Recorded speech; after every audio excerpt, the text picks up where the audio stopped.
neighboring communities. That'll be interesting. KnowKathryn McMillan from Summit County is going to talk about communications during emergencies. We had a wonderful opportunity to experience that this summer. Mike Owens from Park City Fire District, he's going to help us understand how we can prepare our homes and property for wildfires. And then Bryce Boyer from Summit County is going to talk more about being prepared for wildfire and the importance of open space burning. We'll be doing some of that here in Pinebrook. We'll have a Q&A, and then those who just haven't gotten enough, we'll have a little 7-minute video, a little documentary about the Parleys Canyon fire, which we can then follow up with some more Q&A with Bryce Boyer. And my back will be painful, but it's okay. Why? And Brad 4 hours Washington. and 18 minutes of normal in business seats. So I'll ask that everybody 4 hours? That's mute themselves, that comes. and I'll go ahead and That's get started. There's some way that you can see the other people too. I don't know how you do that. Why? All right, Yeah. folks. Pinebrook is Oh, maybe not. a relatively large development, more than 1,400 acres in western Summit County. There are over 1,400 lots, more than 3,000 residents. And we have nearly 600 acres of open space. It's comprised of Pinebrook Homeowners Association lands and then Pinebrook Master Association lands. It's these lands that the committee has been working, and through volunteer work and professional forester contractors performing fire fuel management. We were realized in 2018 and began our work in 2019 with a relatively modest area of work shown here in the lighter color. It amounted to about 9.5 acres. And we completed a large amount. This you may have seen is along Pinebrook Road, Lower Canyon Drive and Canyon Drive Circle. A significant amount of dead and dying trees were removed. We continue through this season removing more of that downed lumber. I'll talk more about that later. We had again 9.5 acres in 2019. We spent a little more than $31,000 on professional services. We had a number of volunteer events, working in areas around the community. We had 3 education events, and all told, 337 total volunteer hours spent in our community in 2019. In 2020, we worked units along Tall Oaks Drive and the fire tank, along our northwest perimeter between Pinebrook and the Discovery parcels, as well as some interior lots above Stagecoach and below Buckboard, and in some of the Pinebrook Homeowners Association open space. That work amounted to about 10.25 acres. We spent about $37,000 on that effort. We had one of our busiest volunteer seasons yet. We had 8 volunteer events, all working on fuel removal up until just about the last day of the season, where we removed piles of debris from along the roads and took them down to the fall cleanup chipper at Pinebrook Park. Last year in 2020, we saw 379 hours of volunteer work performed. These are not small numbers. We have been wonderfully impressed by the engagement from the community. This year, we continued the effort. We identified another almost 10 acres, this time working in the eastern parts of Pinebrook above Ecker Hill Middle School. We also worked some additional lands along Spring Creek and at Spring Creek Trailhead, again, removing dead and dying trees. We spent about $31,000 on those professional efforts, had 4 volunteer events where we continued to work those areas along Pinebrook Road, Lower Canyon Drive, and Canyon Drive Circle. All told, in 2021, we had 429 hours of volunteer effort. It was by far the largest community support we've seen. 2, we have nearly 50% more year over year subscribers to our email list. And that too shows the interest that we've garnered in the community. We wouldn't have succeeded in these efforts were it not for the partnerships that we've realized with Summit County, Snyderville Basin Rec District, Park City Fire. There are many opportunities to partner, and I wanted to share 2. Okay. Is it on? Yeah. Work that we are doing with a number of partnering agencies in Western Summit County. The Western Summit County Fuels Committee has been formed. Homeowners associations, the fire department, Park City, the county are members, and the intent is to share stories, share common concerns, and 2, share the work that has been done to manage wildland fuel and other public areas to the benefit of the communities. This map then is the beginning of the work that's being represented. We see here Summit Park, significant work done there, are comparatively modest, but still significant within our community work. And then other lands are being shown as those agencies share their information. Another opportunity for partnership is as part of Utah's Watershed Restoration Initiative. Significant work is planned along the I-80 corridor and south, which will have many different types of fire fuel management. And with the recent fire in Parleys Canyon, a rehabilitation effort.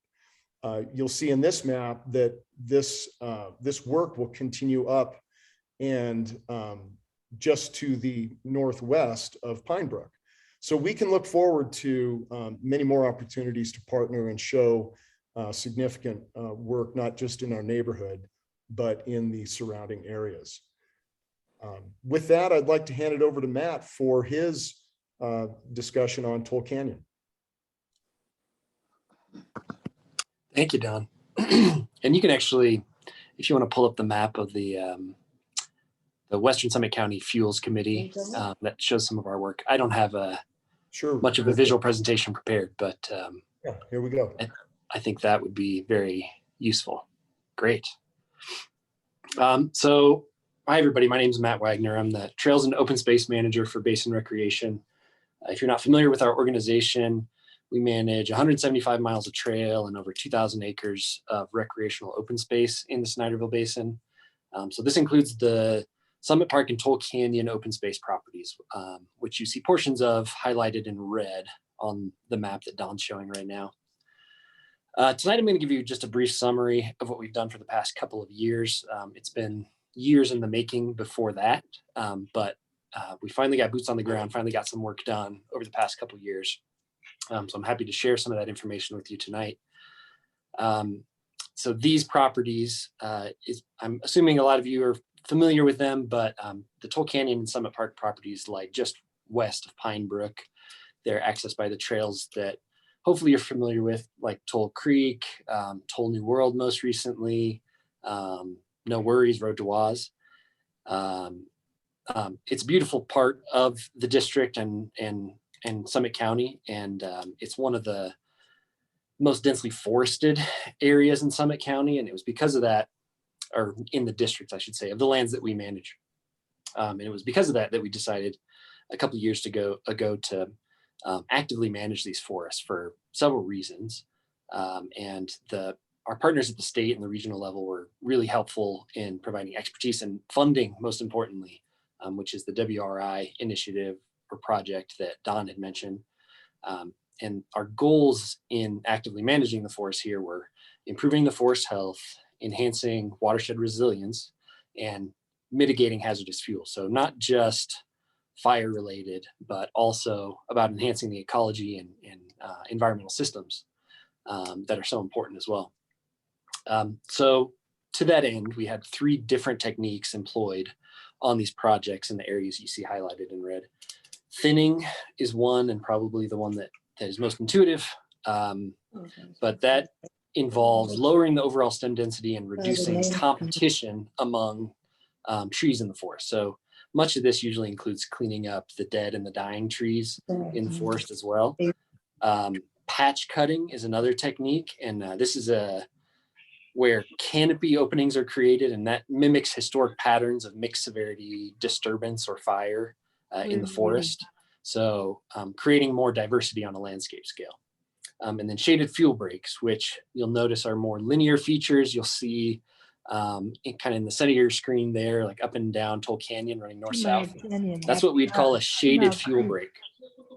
So this leaves some of the canopy structure in place while removing understory fuels to create defensible space. So this is a critical piece for some of the fire suppression professionals, which are probably on the call as well. This is where they create a line where they can more easily defend against wildfire. So in 2020, Basin hired a contractor to complete these treatments across about 200 acres of Toll Canyon and Summit Park open space properties. This included the toll road, which is that linear element that you see in the center of your screen. It's been treated as a fuel break for several years, but in 2020, Basin employed actually a crew of grazers, goats and sheep, to quickly and efficiently remove some of the low-lying fuels along the fuel break. At the same time, Tollgate Road was officially designated as an emergency egress in Summit County. So this was done in collaboration with the Summit County Attorney's Office. It also required that Basin increase their staff capacity to enforce parking where it was reducing the roadway width and creating hazards. So if you don't know about this, the road that goes through Toll Canyon is available in case of emergency evacuation. During the Parleys Canyon fire, our staff was able to open up the gate and leave it open. But just in case, if no one is there to open the gates, they are breakaway gates. So if you really have to get through them in the case of an emergency, it's important to know that if you ram it with your vehicle, you can get through there. And if for whatever reason, egress is blocked in one direction, you can get out of the Pinebrook neighborhood by heading towards Summit Park and going through Toll Canyon. It's still a very narrow road, so it's only one direction, but it might just help in case of an emergency. So in 2021, as the second phase of this project, another 200-ish acres was identified for treatment. This included connecting the toll road fire break that was treated in 2021 all the way up the Hoofit Trail to Summit Park. So that completed about 2 miles or more of fire break in Toll Canyon. In the end, we treated a little bit less than 200 acres in 2021. We kind of shifted the prescription around on the fly, but overall, we've been really satisfied with the results. Areas that were treated in 2020, we saw had a great response to the openings in the canopy. More sunlight was hitting the forest floor. Vegetation was quick to really fill in with wildflowers and a lot of diversity in the understory layer.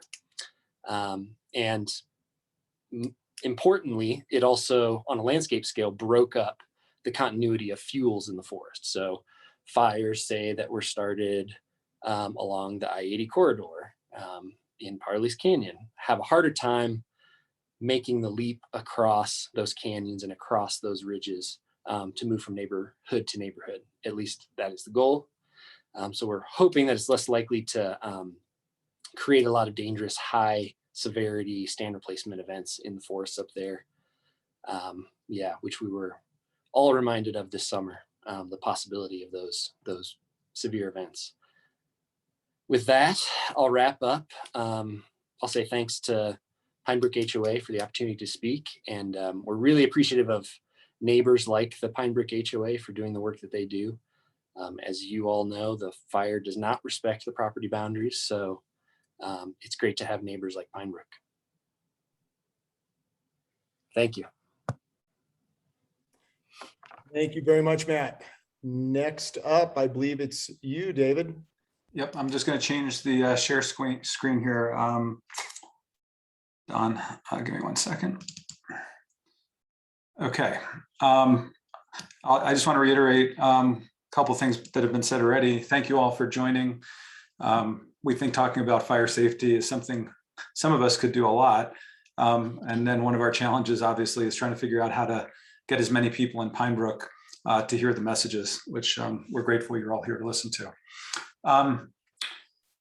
One thing Don didn't say that I just want to mention also in the work that we did previously is you all should have received a handout in the mail, either in the summer or in September, that talked about some fire precautions you could take and also had maps for exiting Pinebrook in a fire. For Pinebrook HOA, those went out. They were actually at the printer when the event happened this summer, which was unfortunate. And the rest of Pinebrook Master Association got theirs just a little bit later also, but hopefully they'll be handy to keep people prepared for the next time.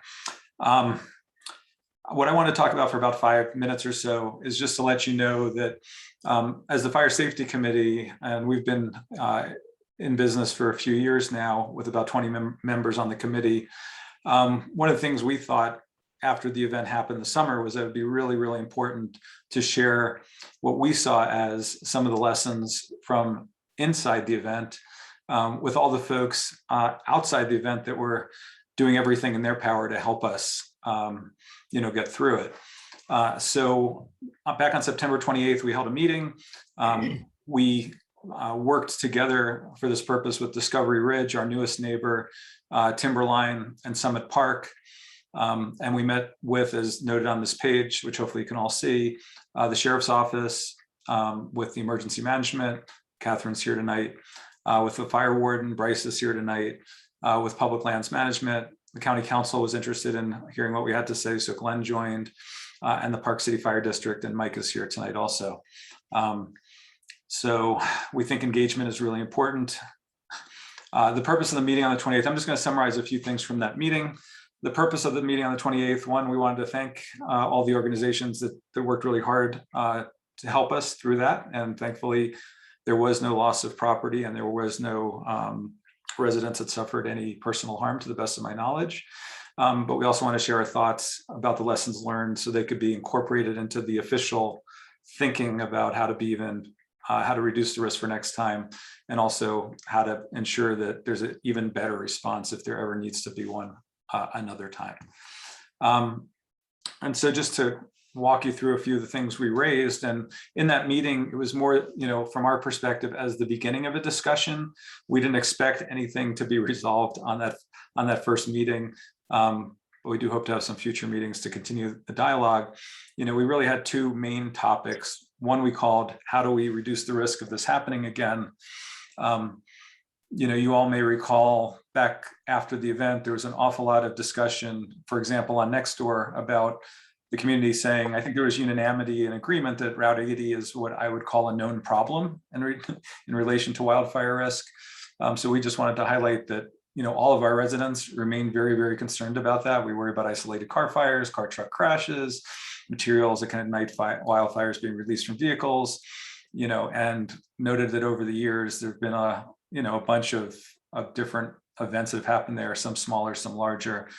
I personally have seen pictures or witnessed a few different car fires that were very small and contained this summer into the fall, which not sure why all cars want to combust on the way up Route 80, but they seem to want to do that sometimes. We shared our thoughts on various ways for mitigating those risks. It's not like we really expected anyone on the call not to have thought about a lot of these things before, but we wanted to make sure that everything was on the table, reducing fuel along the highway, widening shoulders, Jersey barriers along a section of the highway, fire breaks upwards from I-80 into the hills, possibility of a lightly manned fire station during very high or extreme wildfire risk that's even closer to where wildfires might start in the canyon. I do want to point out these aren't all practical solutions. In fact, many of them aren't. And one of the big challenge is that Salt Lake County actually owns or is responsible for most of that corridor all the way up to Parleys. So we realize that a lot of the folks we were engaging with, can help us have further conversations with other constituencies within the state, but it's not like Summit County can just decide to go do work in Salt Lake County, for our benefit either. The second topic we just talked about was how, if there were an event, how we can continue to be better prepared. And some of the things we went through, emergency messaging, we thought this is just like so critically important, and invited Kathryn here tonight to try to dispel as much confusion as possible, because we know that even as people who spend a lot of time worrying about fire safety in Pinebrook, we found some of what happened confusing. Everything from which residents were receiving messages and why, were the messages really clear enough, comprehensive enough. We definitely took away the community education was clearly needed about what people can do to make sure they're getting the best messaging. Just 911 with reverse 911 work. Do we need to, try to get everyone in the HOAs to sign up for the county alert system? Can these systems be tested? There's a bunch of people in the middle of Pinebrook, and I'm sure this is true in other places in Summit County too, where cellular coverage is really bad. So if you lose power and then the county wants to send out warnings to you about leaving the neighborhood, you may never get them. Not sure there's much that's going to be able to be done there, but I mean, we wanted to talk about that. I want to talk about alternatives. We're still thinking about, should we throw an emergency siren in the middle of Pinebrook just in case? Probably take a while to think that one through and the implications and talk it through with the county and the fire district. Evacuation maps and signage. We feel like we've done a good job now on the maps. We still want to work on the signage throughout Pinebrook, and that'll probably get done in 2022. A lot of you probably have seen emergency exit signs that aren't always pointing the best way. And, they were done a long time ago with really good intentions. Some of them are missing, some of them are pointing the wrong way, some of them are beat up. We hope to deal with that. And that might be one of these issues we have a bunch of control over.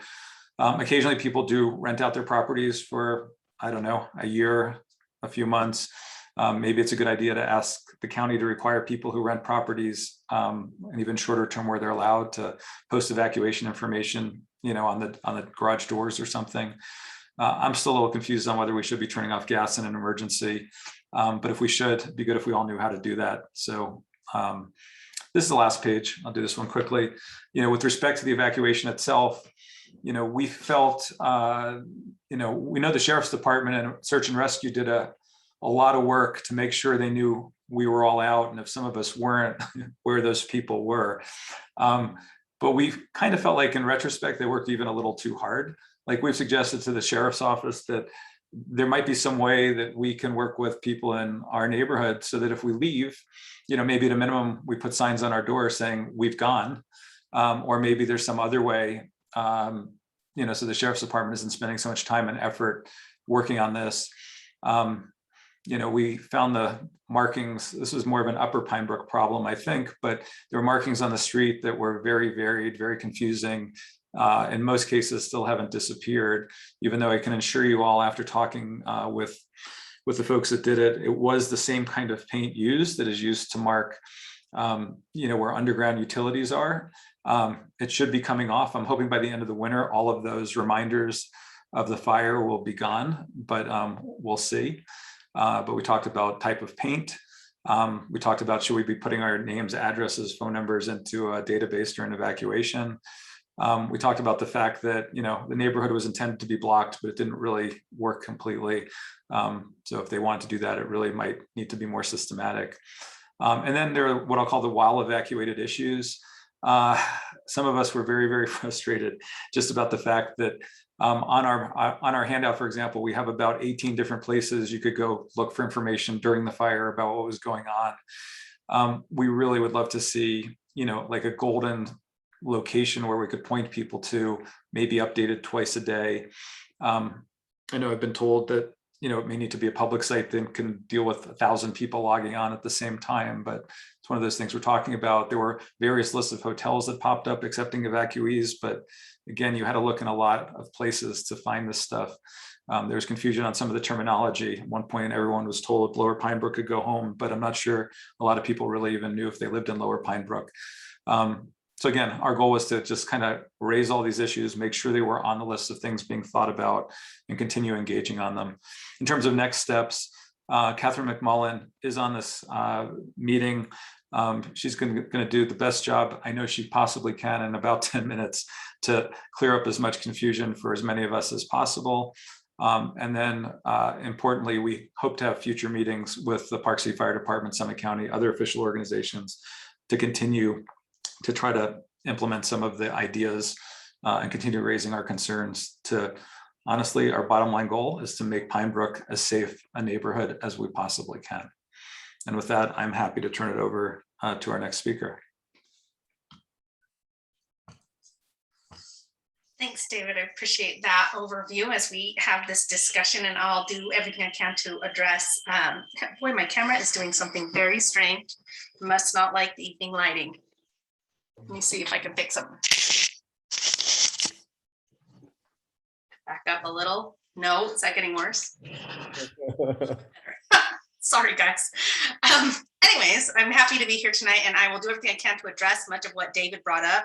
I appreciate the organization that you guys, your Pinebrook and David and all of your peers have brought to this effort, and fully support really making sure that if and when this happens again, that we're well prepared to deal with it from the lessons learned from this incident.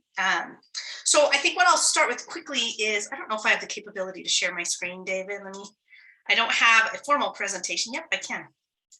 I'll just bring this up. Are you seeing the Summit County Emergency Alerts page? Okay, so I'll bring that up while I talk for just a second. To begin with, it can be a little bit confusing how we send out emergency alerts. We use a system, our emergency alert system is intended for the purpose of sharing information when there is imminent danger to safety, to public safety, to life. So we are very regulated on what and when we can send an emergency alert to you. Now, the way that it works, that would be an evacuation. That could be something like, I believe we've used it in the past for mountain lions in certain neighborhoods and things of that nature. So what will happen when we issue that evacuation, it's not reverse 911. Reverse 911 is actually a name brand service that some cities and states subscribe to. We do not subscribe to reverse 911. Ours is called Everbridge. It's federally regulated. And what it will do is any cell that's pinging on the towers that we indicate, we have a geographical area, we map that out, and every cell phone that drives through it, if a tourist is staying at an Airbnb or a VRBO, they will get that alert if they're within those cell towers, regardless of cell phone provider.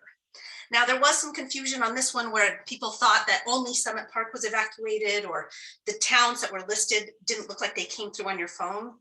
The reason that happens is because we're limited to 140 characters, and then there was a link. And if you clicked the link or touched the link on your phone, it would then open up the broader message. So one of the lessons that was learned and taken away from that is we need to have a more generic message that says, please click this link to see all affected communities. That is very difficult, tricky to do when there's only 140 characters. Regardless, we only use that system when there's imminent danger to life. So your initial alert that says you're evacuated will come through that system.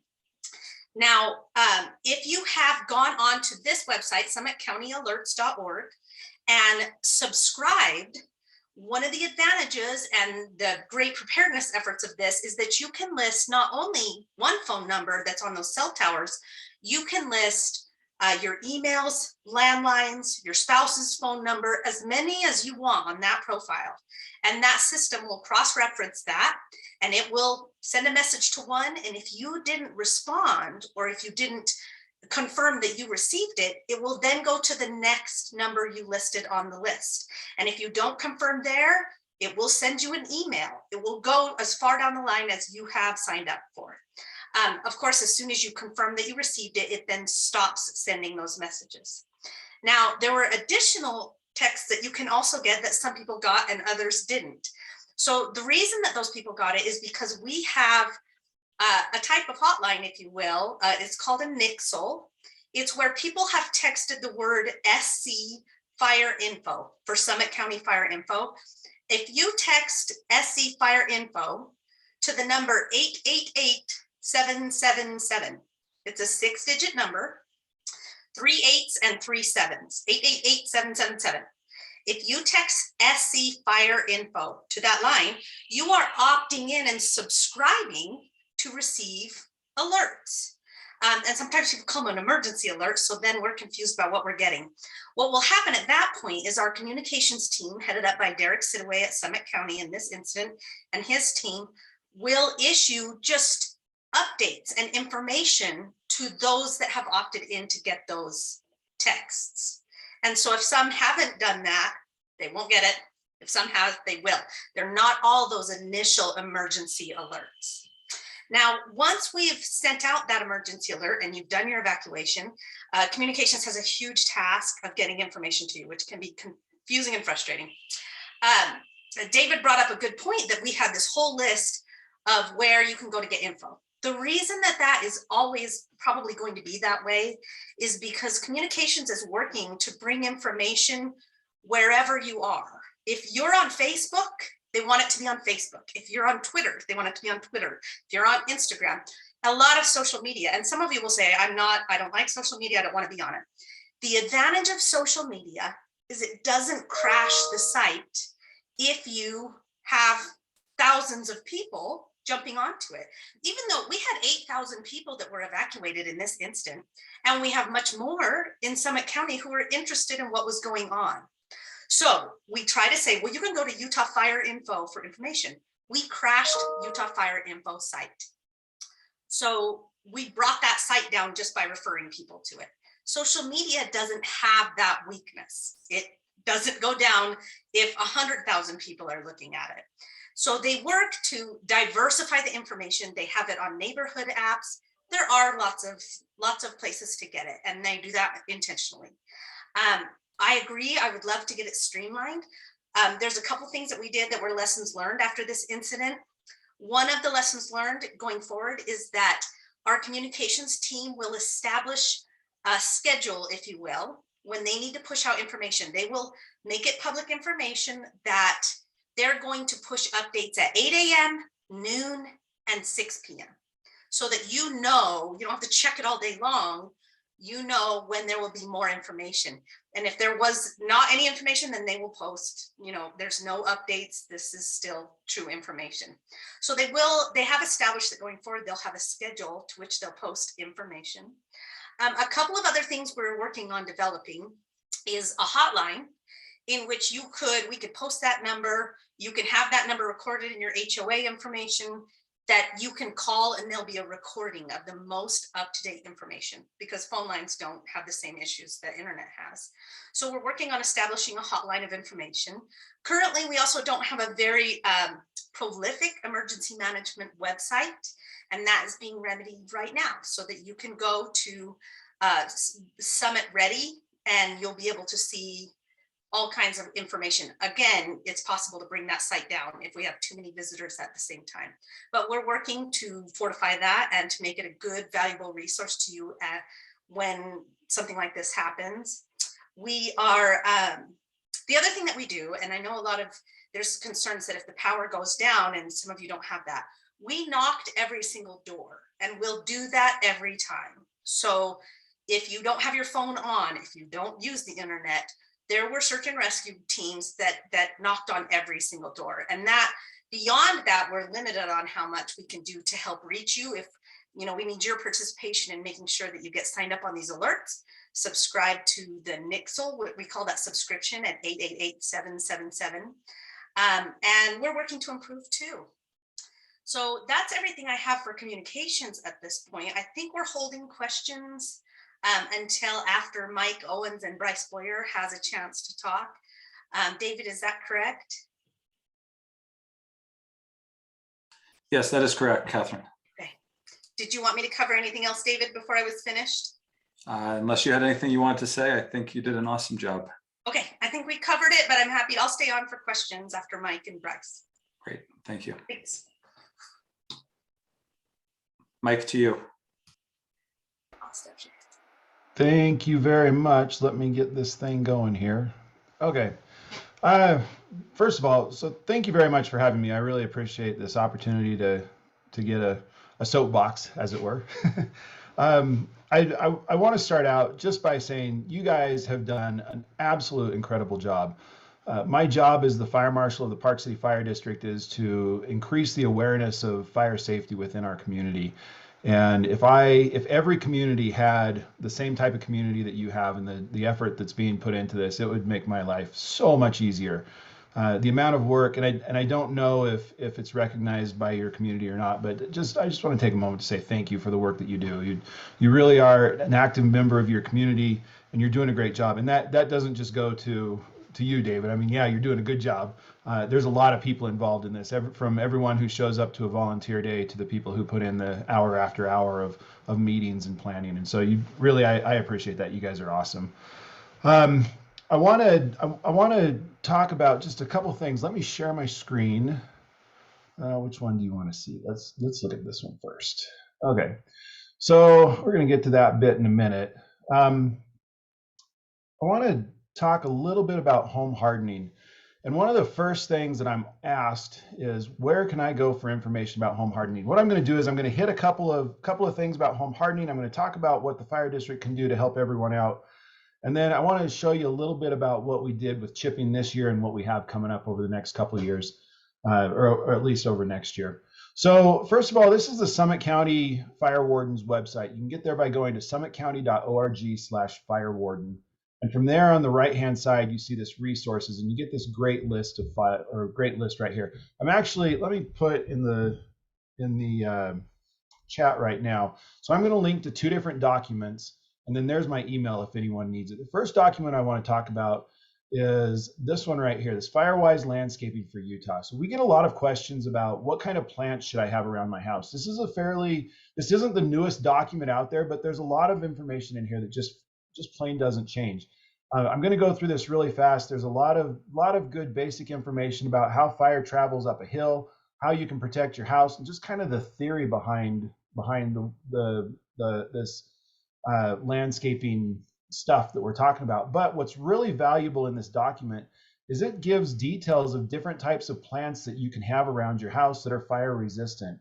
It tells you, this is a really great resource if you're looking for ways to beautify your home and still have that fire safe kind of preparedness. This is a great place to go. So I wanted to show you that one first. The second thing I want to show you, and this is my favorite. This was my favorite go-to document until just recently. Park City Leadership Class 25 put this thing together. This thing is absolutely awesome. It's set up almost like a slide deck, so it's very well organized. They go through the different ideas of things you can do around your house. But what is really great is and here's something that's kind of cool, is it gives examples of all these things I'm about to talk about, is it gives you this list of maintenance. Now, there's a lot of things when we talk about home hardening, what we're talking about is making your home more prepared to deal with wildfire. And there's some things you can do that are going to make a huge difference. So if you've got wood shake shingles, those have to go. But you know what? It's really easy for me to spend your money. It's replacing your roof is an expensive thing, but that's going to be that's the most vulnerable part of your house, is that roof. You can look at your windows, and as you go through these different documents, you'll see all this information. You can look at the types of windows or window screens you have, the brush around your house. But hardening your home really comes down to these items right here. And if you look at these, there's nothing in here that's really that big. This is all weekend type stuff to do, and none of it costs a tremendous amount of money. If you can take care of these items on an annual basis, you will make your house so much more resistant to wildfire that, like, this is it. If everyone did this, I'm not saying your house isn't going to burn down, but it's going to have a whole lot harder of a time actually catching on fire. And we'll talk a little bit about our inspection program, and I'll bring this up again. But if there's one takeaway that I would like you to have from this little meeting here, is this is all it really takes for you to do. And as you can see, these aren't big. These are all pretty small things. Again, all of these are available from Bryce's website. The document, Firewise Landscaping, is under resources. It's right here in this list. And then the other document I showed you is available right from the front page. And it is right here, comprehensive resource guide on how to prepare your home for wildfire. So awesome job on that document. That's a great document. So the next thing I want to hit real quick is what we can do to help. As far as the fire district goes, there's two things that we can do that'll give you that we can kind of help you along. We can't do anything for you, but we can give you the tools you need, or the information that you need to get this going on your own.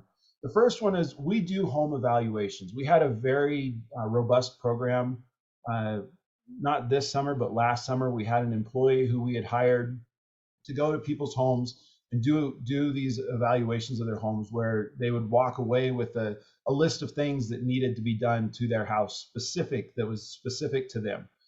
We had mediocre participation in that program.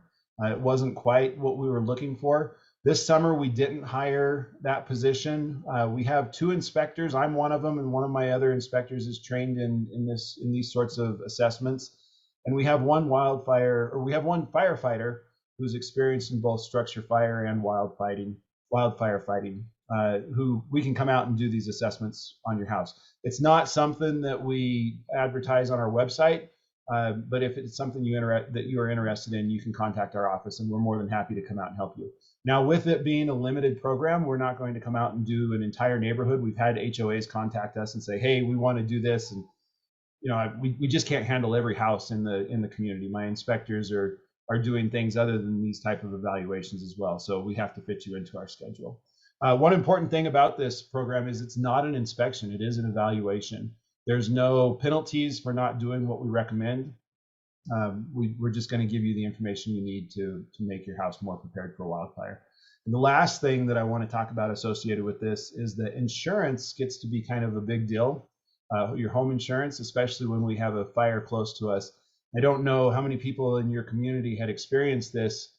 It took about a week after the fire had been extinguished that I got my first phone call from a resident that said, hey, my insurance company's dropping me. What can you do to help me out? We are not qualified to do the evaluations that insurance companies want done on your home. It's not within our scope. It's not the type of thing that we do. That's something that you need to set up with your insurance company. But we can help you prepare for that sort of evaluation. That's where when we're talking about home hardening, it's those sorts of things that make a big difference, as well as the landscaping. So I want to move on to our chipping program. Show you what I did this year. So this map shows where we chipped in the I-80 South. You guys are part of our I-80 South group. And this year, we chipped almost 900 piles total, not just in your area, but throughout our entire district. That's not a great number, to be honest with you. That's down from last year, we did 1,200. The year before that, we did a little over 1,100. So we dropped pretty significantly this year. We think we have good reasons to see why that happened. And I should say that these are requests for chipping. We did process every request we had. Some of them, the vast majority of them got chipped. There were a handful that got canceled before we were there to chip them, but most of them did get chipped. So that 900 piles is it's an okay number. We'd like to see a little better. You can kind of see what your community did as far as how many people participated. That's pretty good for a community. We're happy to see what you guys did there. That was pretty nice. We did 273 piles in your area. So each one of these dots represents a pile, and several of these dots are stacked on top of other dots. So you really see them. If we visited a house more than once, you would only see one dot there, but we visited the house. There were several houses that we visited more than once. Next year, our chipping program will run pretty much the same as it ran this year. There'll be a few minor changes, but nothing that you're going to see that will really affect the way that the process is done. Most of it's done on our back end to make things a little bit more efficient. We're anticipating opening for registration on April 18th, and then we anticipate to start chipping by May the 2nd. If you have kids that you want to put to work for the summer, as long as they're 18 years or older, we'll gladly take them. So if you want them to get some character and blister, send them my way. I'm glad to put them to work. We anticipate closing the registration somewhere around late August to early September. We don't want to tie that date down to anything. It just depends on our current load. We don't want to leave anyone out there without having chipped their piles after they have registered. So as we near that end of August, beginning of September, we start looking at how many piles we have left and how long it takes us to chip the piles that are out there. We have traditionally kept our registration process open through Labor Day, but again, just depending on the demand, it sometimes gets shut off in late August.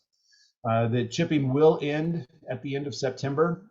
It won't go any longer than that. That's how long we commit our chippers to staying with the program. Past that, we really can't keep them, and they have other winter jobs to go to, fall jobs, and schooling as well.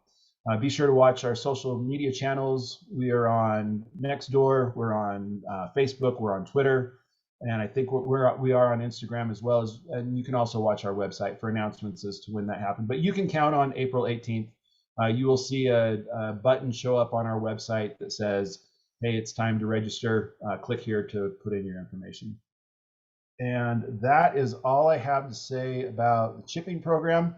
I want to give me 2 more minutes here, and you'll be done with me. I want to show you a picture. This was a house that's here in Park City that we actually had a structure fire here, and it's not wildland related completely. It was the structure fire started in this chimney back here, and this chimney in the back and this chimney in the front are very similar design. So what we found out happened was that a bird had nested inside this chimney cap. There was no screen on top of this chimney, so a bird was able to get in there, and from there the heat from the chimney was able to ignite the bird's nest, and from the bird's nest catching on fire, the heat was able to transfer down into the chimney itself. What you can't see is how far this is sticking up. There was similar to the same thing in the back. It was all of this material that burned. So the house suffered fairly minimal damage. The residents weren't displaced. Everyone was fine. No one was hurt. They were able to stay in their house. So that was nice. This could have been really bad. This whole thing could have been prevented by just 2 simple maintenance things. First, putting a screen on top of that chimney, which, we talk about screens in our home hardening. This is why they're important. And then second, just doing a little bit of maintenance, pulling that bird nest or whatever other debris had gotten in there. Cutting trees back makes a big difference. So I just wanted to show how one little thing makes a big difference. And that's all I have. So I'll pass it on over to Bryce, and then I'll be here for the Q&A afterwards. If you do have any long questions that you don't think we handle here, if we don't get to your question, My email is in the chat, and I'm happy to hear from you anytime. Thanks.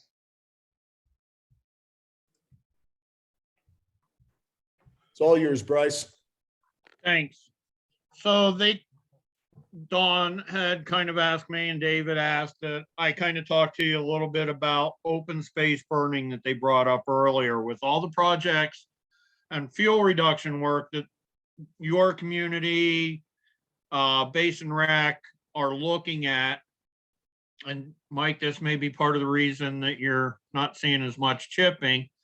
One of the things that you're going to start seeing a lot more of is when they cut that brush and they'll pile it up in a safe area that we can then come back in and burn it. The reason for the burning is there's several reasons. One is it's the most cost-effective way of getting rid of it. Sometimes, particularly like on the Basin Rec property areas and some of the areas on Pinebrook, the access to get the chipper, get it to a chippable place is just not cost effective or efficient to try and drag it that far and get that access. What we are looking at doing is having those piles be burned. So that you're aware, yes, smoke is a big issue, air quality in the state. There are very specific guidelines and so on that we have to follow, that the contractors that you're hiring have to follow. There are set parameters for the clearing, which is the smoke, how the smoke affects community and so on. One of the things, like Kathryn had mentioned earlier, is with more of this happening in the county, it's going to be all over.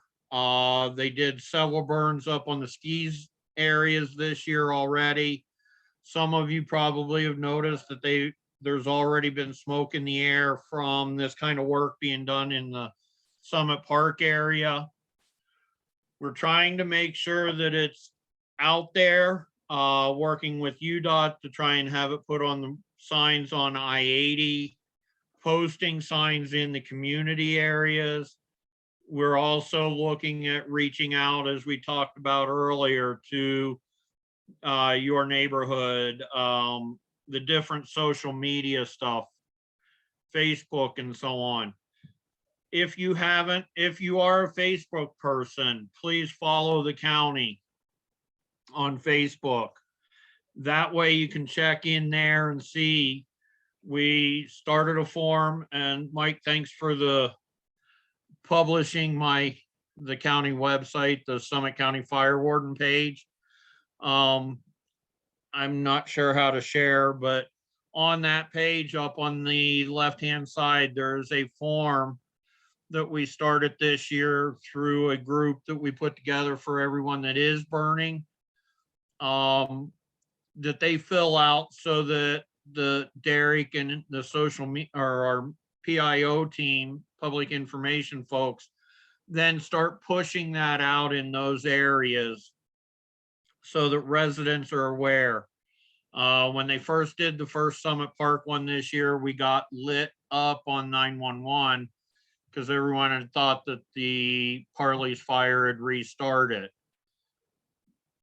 Take a look, check the websites, check and see what's out there before you call it in. As we start seeing snow on the ground, you're going to probably see a lot more of those pile burnings going on throughout the west side of the county. Park City, the resorts, everyone is trying to get rid of the fuel, get the fuel cut and removed and lessen the fire danger in the summer months. The best time to do that is in the winter when there's snow on the ground. Very rarely is a fire going to take off when you got a foot of snow or more on the ground. So if there's snow on the ground and you see smoke on the mountainside, it's probably a pile burn. I would check the media sites.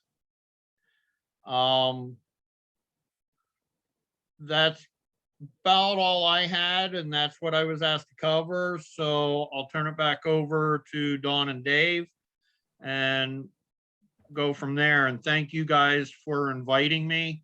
And again, your community and you guys have been great to be working with and getting on board with what is going on countywide and having that knowledge. Thanks, Bryce. And thanks to the rest of our speakers. Lots of wonderful information.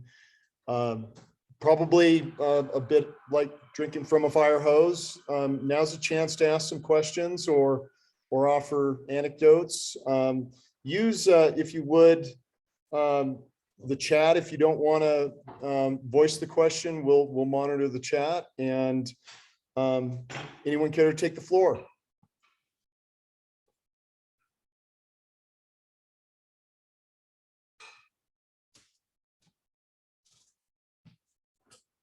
Oh, come on now. I know some of the personalities on this call. We're not that shy. And you obviously do have to turn yourselves off mute to ask a question.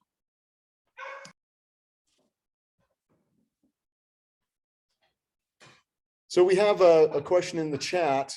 What is the danger of stacking piles for a couple of months while we wait for snow? Any of our panel experts care to address that question? I'll take it. Thanks, Bryce. For the most part, the stacked piles are not as much of a threat as leaving the vegetation in its natural state, either spread out across the landscape or the dead trees and so on that are standing. Rarely do we have we had any kind of problems with those piles being lit off prior to appropriate personnel being there to do it. Yeah, I'd actually like to just chime in with one extra thought. I mean, as we've learned over the last few years quite a bit, we've been told that to have the burns be most effective, in many cases, the wood that's been chopped really needs to cure for not necessarily just a couple months, but sometimes for an entire season. So this year, and just so everyone's aware, and we noted in the year in review letter, you know, we are planning to burn about 65 to 75 piles in the early winter. Those are piles that were cut last year. And the piles that you will have seen made in the last month and a half, those will probably be burned next year. Who's next? Thank you, Bryce. Thank you, David.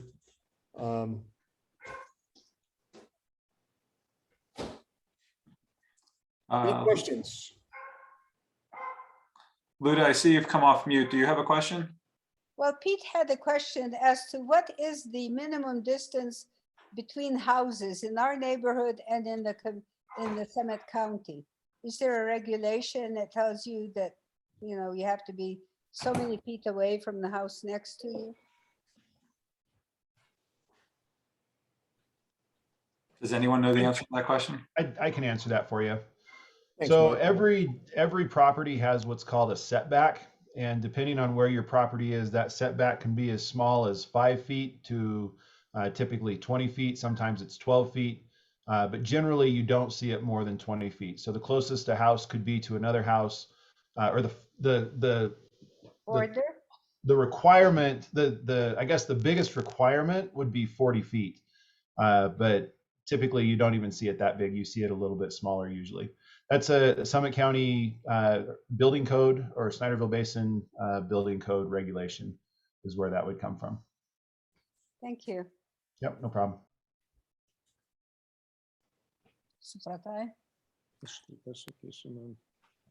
Do we have anybody else? We have another question in the chat. The question is UDOT and or Salt Lake County receptive to doing more along I-80 to help prevent fires, especially between Lambs Canyon and Parleys Summit? I can speak to that, David. So they are receptive to it, and we've had some discussions going forward from Parleys. I actually did a flight with the National Guard today with federal and state hydrologists and meteorologists to discuss planning for a couple of things. future wildfire and runoff or debris flow that we may have going forward. They are open to our projects, and we can continue to have those discussions, and we will. It might get to a point where we actually have to solidify a very specific project proposal that they would consider. And it's going to be competitive for sure. We had that discussion a little bit after the initial fire in our after actions there. Is, you know, it's a really big battle to say our section of I-80 is more important than all the other that are asking for projects along the state roads. But I think we can make that case, and I'm happy to do it. And so I'm in discussions with UDOT and Salt Lake County right now. And as we go forward, I'll keep you guys posted on what projects we're doing, where we're at with them, if we've made progress with them, and if we need more support to further propose that project or further solidify that project, then I'll definitely reach out and keep you guys in the loop. Thank you, Kathryn. I'd like to add that as we've become aware of the watershed reclamation or efforts, instead of stumbling over my words, I'm just going to look at the watershed restoration initiative. It's a Utah-wide program, and if you recall the map that I showed, the entire corridor from East Canyon up to and beyond Parleys is project identified. So there is going to be some kind of work or another being done. We have an opportunity to partner with those doing the work immediately to the north and west of us. So I think many people are receptive to doing work in that area, and it really is just a matter of engaging that, I believe. So Don, there's one additional question in the chat, which is, I don't know if anyone on this line can answer it, but is any grant money available to help, you know, address those issues? I think you just touched on a project that is being funded pretty well, but. So the watershed project is funded, and Jessica Kirby is working heavily with the watershed project right now. As for other projects for mitigation, there's always grant money available for those. You just have to make your case. One of the tricky parts about getting mitigation money is that they want to see that they're in true FEMA form, that there was a previous disaster that caused this much damage, and you have to have a dollar amount assigned to that. How much damages have you experienced? And then how much will the mitigation cost, right? And so is it worth it? It's called a benefit cost analysis. And it becomes very tricky when you're saying we potentially could have it. And I know it seems like common sense that clearly we potentially have a lot of assets in the way, but getting grant funding can be tricky for mitigation projects, but it is there. It is not impossible. And our state is, as I mentioned, I was out with them today. Parleys Canyon is their #1 project right now with the hydrologists and meteorologists and the debris flow planning. So that the efforts are there, the projects are there, and there could potentially be grant money there if we can get a great benefit cost analysis to back it up. There's also some grant money because there's Forest Service property that adjoins to your community and so on, that through Travis Wright, the Wildland Urban Interface Coordinator, through the state, we've done a bunch of projects and so on. As I've talked with Dave and Dawn, though, those areas that we treated 8-9 years ago, we cannot go back in on those if grant dollars were used. That's HOA has to maintain the project once it's done. But if there's new ones and going through that fuels committee, that's where we can look at maybe bringing in some, it's a Stevens grant through the Forest Service, or we can start looking at and putting some projects together that go through the state CAT fire program. Thank you, Bryce, and thank you, Kathryn. Time for a selfish plug. We recognize that there may well be some grants available to us We are looking for individuals interested in perhaps doing some grant writing, doing some investigation into what grants we could apply for, those that might have matching monies available. So everyone on the call, if you're interested, anybody you know that might be interested, send them our way and we would be more than happy to engage their enthusiasm. So Don, I think with that, it's probably time to do one last call to see if there are any questions. And then I just want to put one page up on the screen for people to see before we go. Does anybody else have any? Can I add something really quickly that I realized I forgot in my 2 minutes? You mentioned the testing of the emergency alerts. That system is tested within the public safety community every month, actually. However, if Pinebrook is interested in doing a Pinebrook test of the emergency alert system once a year or every 6 months, I am happy to partner on that. We would have to have very specific mapping. We would create that list in our emergency alert system, and I would send out a text that would go through all those levels that we mentioned: phone numbers, text lines, emails, and it would be test. This is an emergency alert test for the Pinebrook residents, or however we want to word it. We can work that out. But that's just a little more coordination with us, and I'm happy to make that effective for you guys. That's exciting. Yeah, be sure we'll be back to you on that, Catherine. Last call for any questions. One just came up in the chat. Well, In regards to the grant or availability of money, does the entity that manages Toll Canyon Preserve have involvement? Yes, they are very involved. Jessica Kirby used to be the primary contact with Basin Rec. She took a job at the county level, but is still working with Matt and the state and WRI. A lot of that blue that was on the map that Dawn had up earlier is through grant dollars and so on that are going to be being done in that area. Okay, I just want to take one more moment and show one thing. So, wrong screen. Okay, so we saw Bryce's webpage today, which is a great source of information that you all should be aware of, but also wanted to make you aware that on the Pinebrook Master Association website, we have a reasonably robust fire safety page as well that we just updated this week. And in particular, I want to point you to this one document, Pinebrook Emergency Planning and Evacuation Handout 2021. This is the document. I mean, there's everything here is interesting. You know, obviously you have to have the time and inclination to go read it. I was going to try to pull that up, but that's failing. But there's very interesting and easy materials there as well. I encourage you to look at that. With that, there it is. I think we're gonna, so this is the first page. You guys should all have received this in the mail of kind of what to do to be prepared. And then the second page was evacuation routes out of Pinebrook. I think we're ready to move over for those who want to stay into that 7-minute video.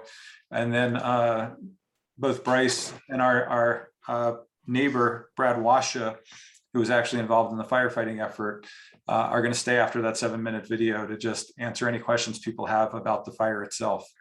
So we welcome you to stay. And I am going to put that on the screen in just one moment.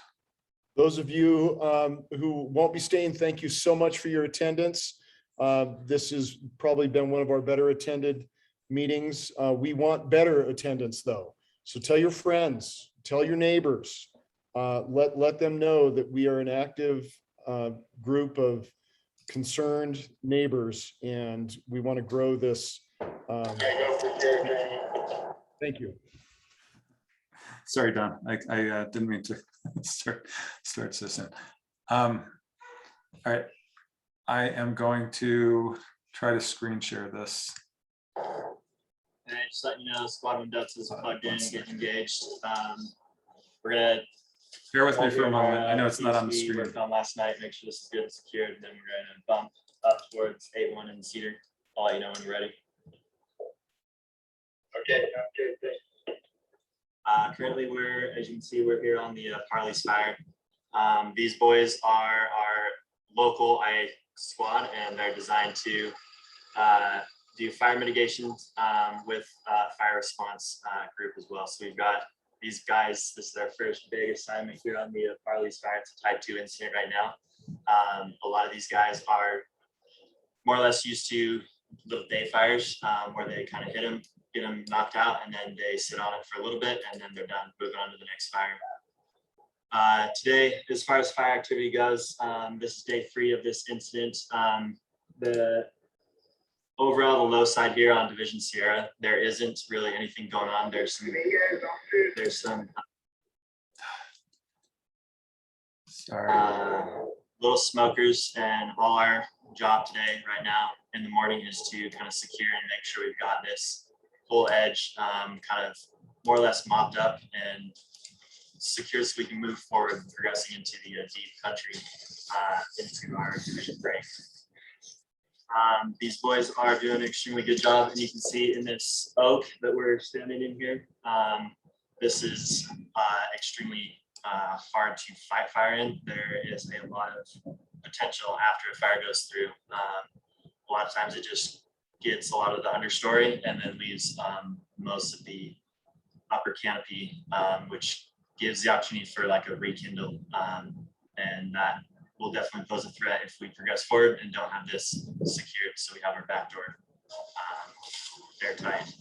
Okay, as far as fire activity, anticipated fire activity on this low side, we've got mostly cold. Our hiking was obvious. The work that the guys have done the last 2 days has held, and it's looking really well. As we progress forward up into the bigger timber, we're going to see a lot more fire activity. There will be a lot more potential in those areas and bigger need for aircraft. So you've got a lot of helicopters that we're going to be utilizing today.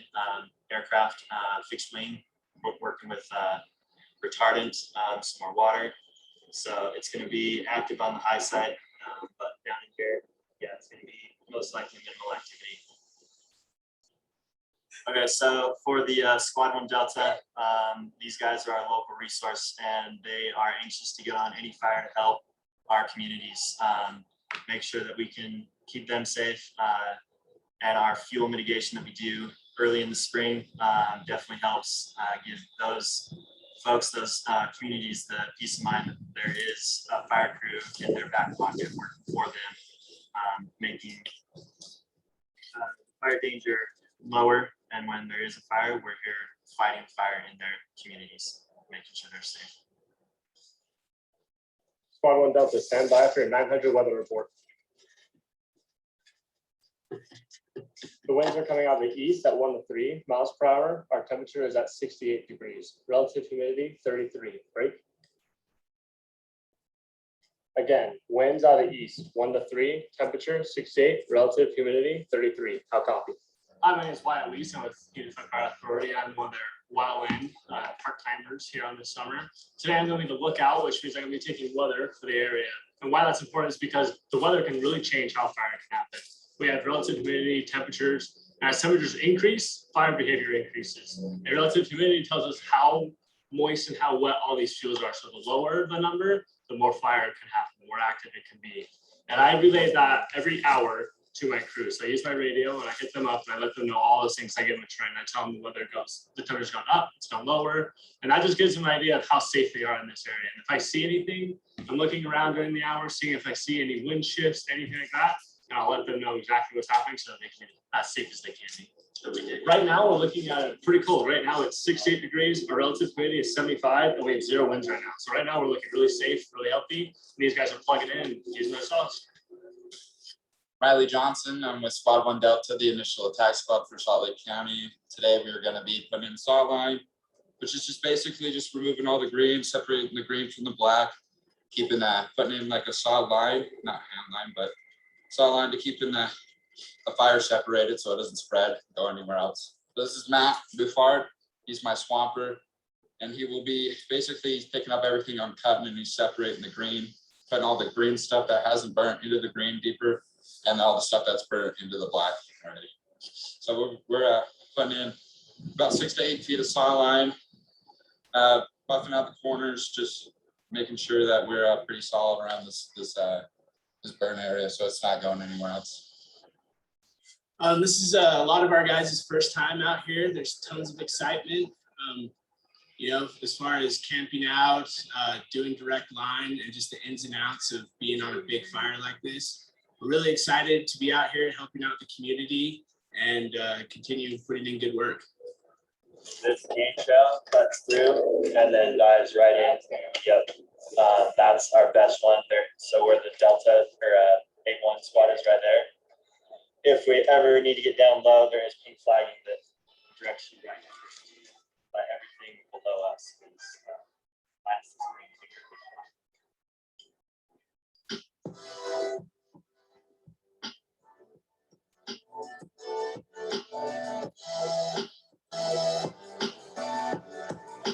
Wonderful. Thank you, David, for sharing that. So those of you who've stuck it out through that that 7-minute video, a nice look into what goes on in a fire crew. Any comments or questions? We have Brad Washaw available to answer them. He was significant in the effort of fighting the fire, in charge of a large component of the firefighters. I won't steal his thunder, but if you got a question, I bet you he can answer it.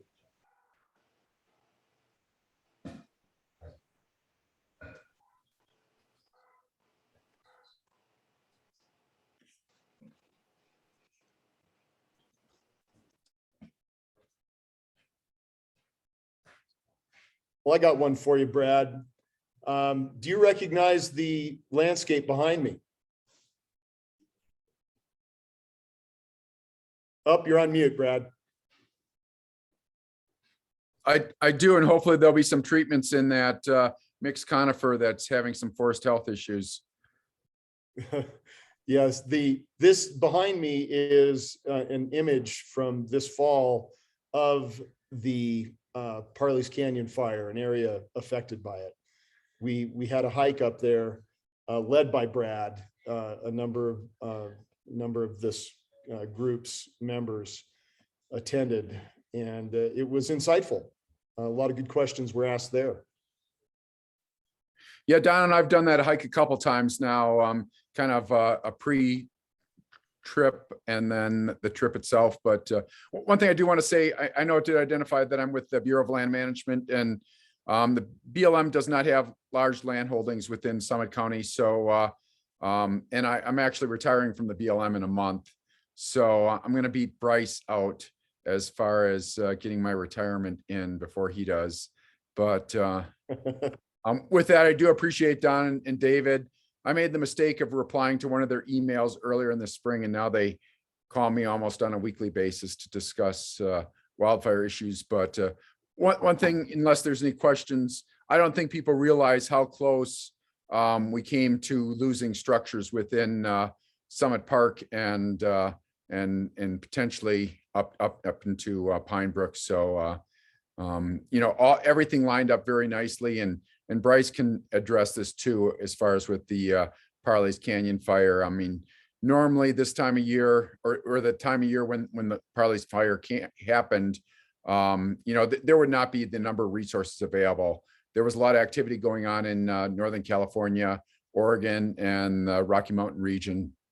But within the Great Basin, we basically had an unlimited supply of aircraft and resources to our need. And I mean, there were spots within a quarter mile of the water tank at the top of Summit Park. And if those resources weren't available, or if we weren't able to hold a fire within, it headed back down into this bowl. And if it made a major run up that, it would have spotted into Summit Park. So hopefully people don't discredit what happened this last summer, as far as, well, we'll get the air tankers in there next time. The next time those air tankers may not be available, and the resources on the ground to take a suppression action may not be available also. So, you know, one thing we talked about it on our tour, there's what we had called the cohesive strategy, and there's 3 elements to it. One is resilient landscapes, and And that's one thing we've talked about, trying to get some grant money to do some additional work to create resilient landscapes.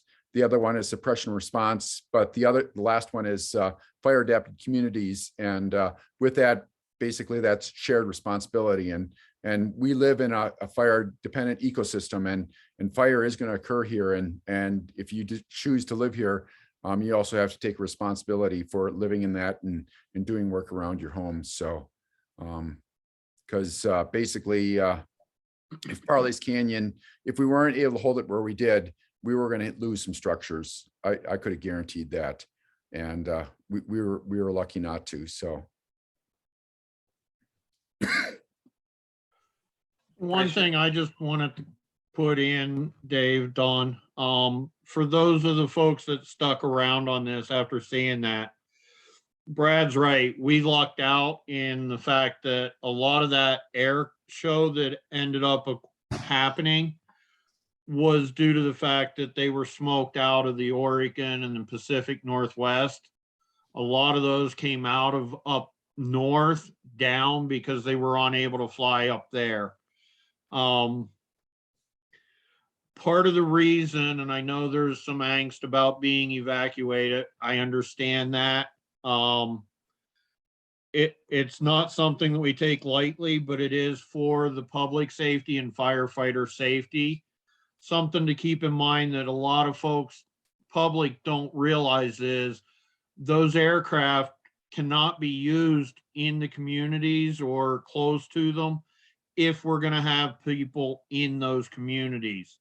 That's one of the reasons we're so stringent about, if we do an evacuation, please leave, because it can hinder resources that we can use as far as aircraft if there are people in those communities. We try and make a very conscious effort of getting people back in as soon as possible, and making accommodations that when it is safe to let people back in, see that their homes are still there, and be able to pick up additional supplies and so on when it's going to be a longer term than just that first initial attack type thing.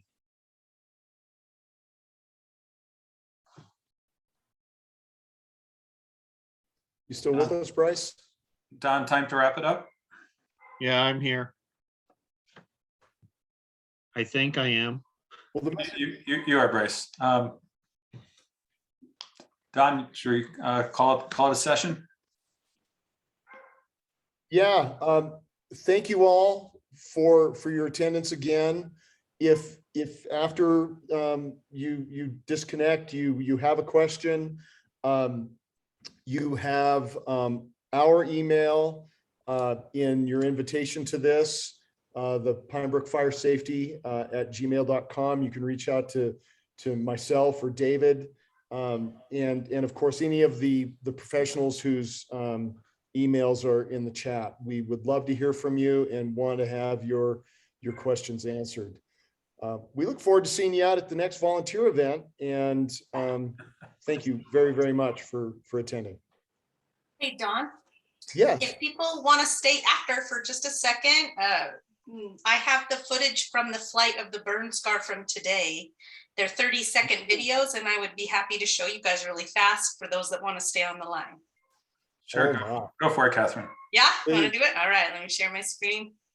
Now, this is unedited, uncut, taken about 2 hours ago, so bear with me. This is the burn scar next to the, oh, I'm sorry, I didn't start at the beginning. You guys seeing that? Yes. Okay, so this is the burn scar next to the freeway. They are, like I said, they're prioritizing it #1 as their debris flow issues in Salt Lake County and the state. However, they're not concerned that you'll experience any debris flow in your community. It will just block traffic is where they're concerned about. So this is that north side. Let me show you. Let's just escape. Let me show you another aspect of it quickly.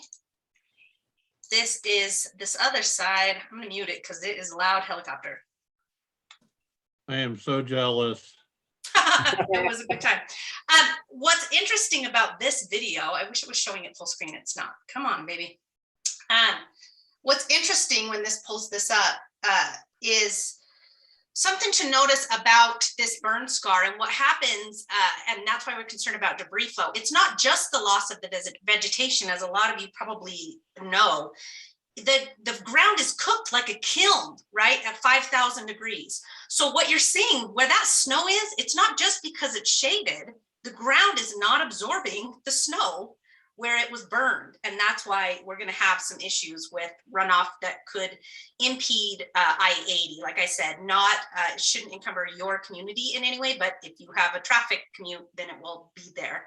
I have another one. I think it's replaying. This one is just a touch longer. I think it's 1 minute. I try to keep them short, but this is a bit bigger of an overflow, of an overview.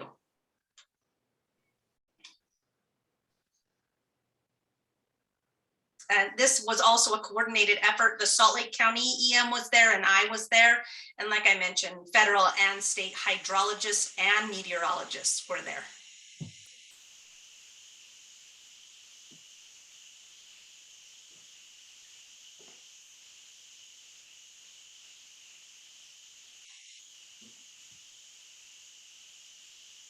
It was a beautiful day for a flight. I will say that. It was lovely. We had the windows open for a little while. Yeah, I thought they might be seating there, and then I saw it was a Black Hawk, and I realized we wouldn't be seating with that. But those are called, did you see us out there? I did when I was coming back from Salt Lake, and those are called hydrophobic soils. So right. That's the terminology that we use, where it basically develops a crust on the soil, so the water doesn't impede into the soil. And that'd be a major concern on the upper reaches where you had the mixed conifer. As you get down lower in the slope, you've got more of a Gamble's oak component. So it shouldn't, that'll resprout pretty vigorously, but those upper reaches, and that's, I mean, where the flow starts, where you do have a concern. Yep, agreed. That's replaying. I think that's pretty much, I mean, I took a lot of video, I took a lot of images. Wow. And we'll use this for our planning going forward. KnowKathryn, it's a great effort. That's great. Thank you for sharing that. And No problem. I think I asked Brad this question once before, but I think we got a very inconvenient and very expensive fire break, right, to some degree out of this, sadly. So, right. Yeah, I mean I mean the Gamble's oak's going to return, and you got about a 3 to 5 year opportunity for that to help as far as it's going to be a much younger stand of Gamble's oak. That upper reach of the mixed conifer, that's going to take a while to come back. And I mean, there's an aspen component in there, and if we get a good aspen stand in there, that's going to be a nice shaded field break, hopefully too. But there will be some areas that it's going to take some time for nature to do its thing. Great. Wonderful. Wonderful. Any thoughts, comments? It seems we have an engaged group here. I like it. All right, then. Thank you. You guys are doing a miraculous job. Thank you. Thank you. Don, let's end on that note. Thank you, everybody. Goodbye, all. Thank you, Luda. Thanks for inviting me.